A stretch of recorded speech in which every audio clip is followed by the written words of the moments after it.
A man walks into a pub and the bartender asks him, what do you have? And the man said, give me 3 pints of beer.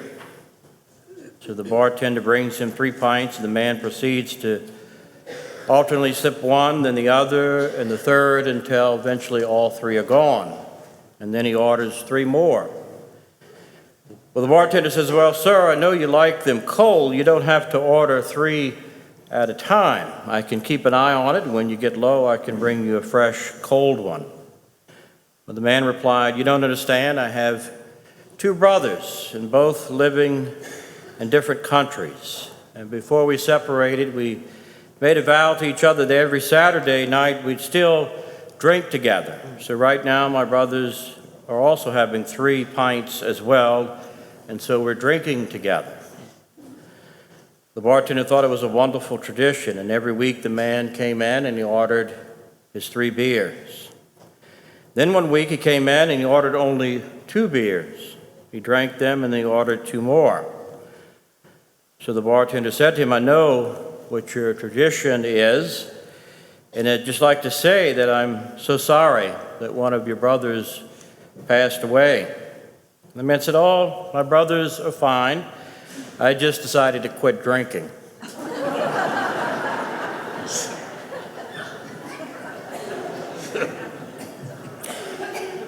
Many of us, my brothers and sisters, don't really like to change. We just don't. And we'll find any way to get around trying to change. As children, we often don't like having to go to a new school. We don't like having to have to make new friends if we've moved into a new, unfamiliar neighborhood, or having a new brother or sister who begins to take all the attention away from us. As adults, we really don't like having to deal with a new boss at work, or perhaps a new work schedule, or new procedures on the job. We don't like it when our favorite, that is our fastest route to work, is under construction, or maybe our favorite grocery store closes, or even when our parish changes mass times. We just don't like to change as human beings. Why can't we wonder, why can't things just remain the same? But some of these changes are, of course, ultimately for the better. Even if we, at the time, can't always see that immediately.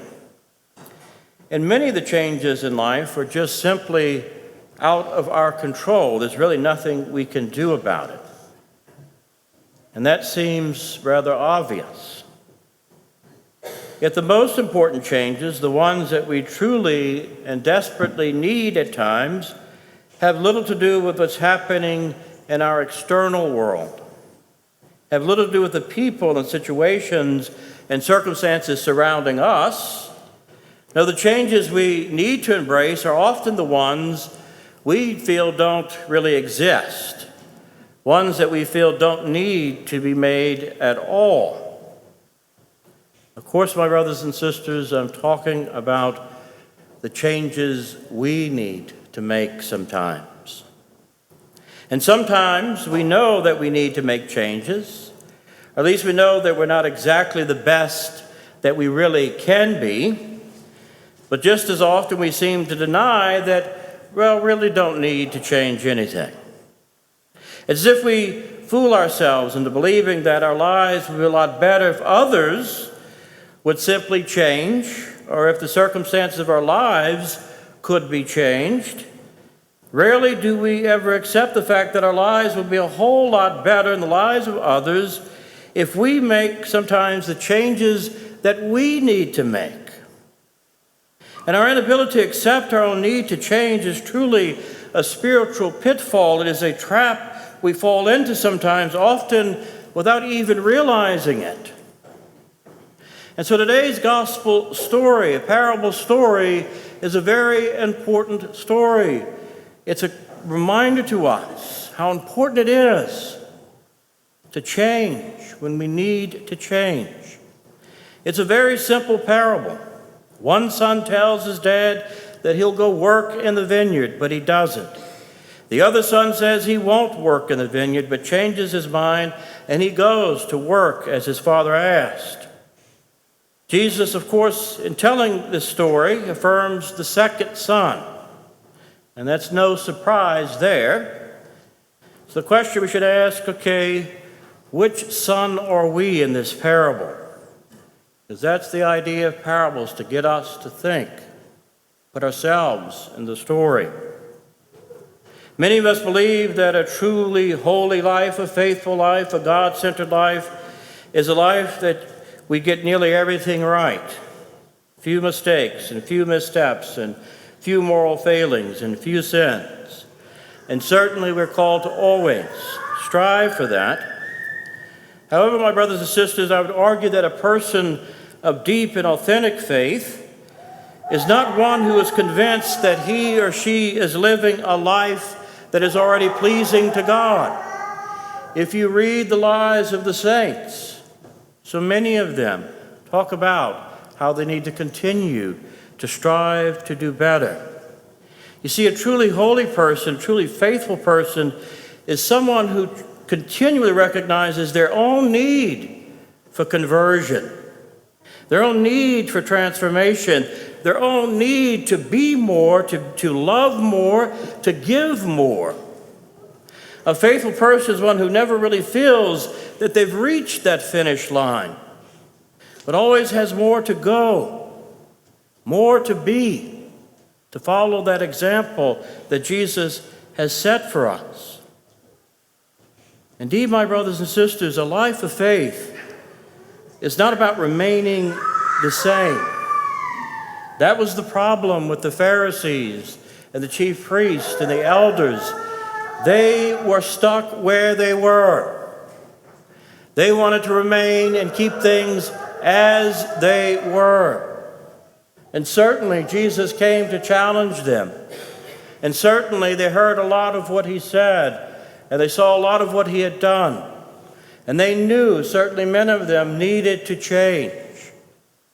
Like all human beings, they found plenty of excuses not to change.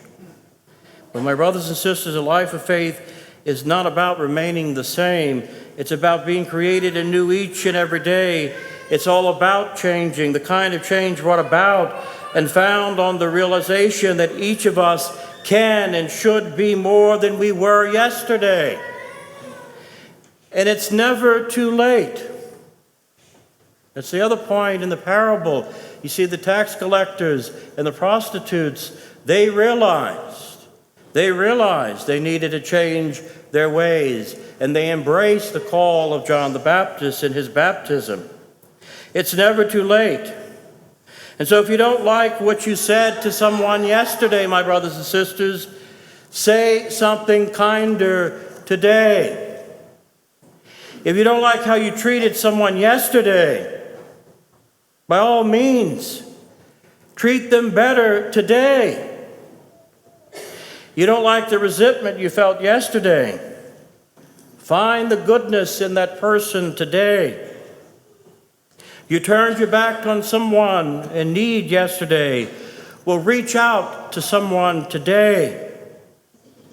You said no to something God asked of you, well, say yes to God today. Indeed, my brothers and sisters, Advent and Lent are those times the church sets aside to get us to embrace that reality that we have to always embrace conversion in our lives. But it's something that doesn't happen just 2 times during the year. It is an everyday process. Change. Change is not something to fear. Change is not something to dread. Rather, my brothers and sisters, change oftentimes is a gift from God that we be wise to embrace. Those tax collectors and prostitutes, they knew the change in their lives, what a difference it made.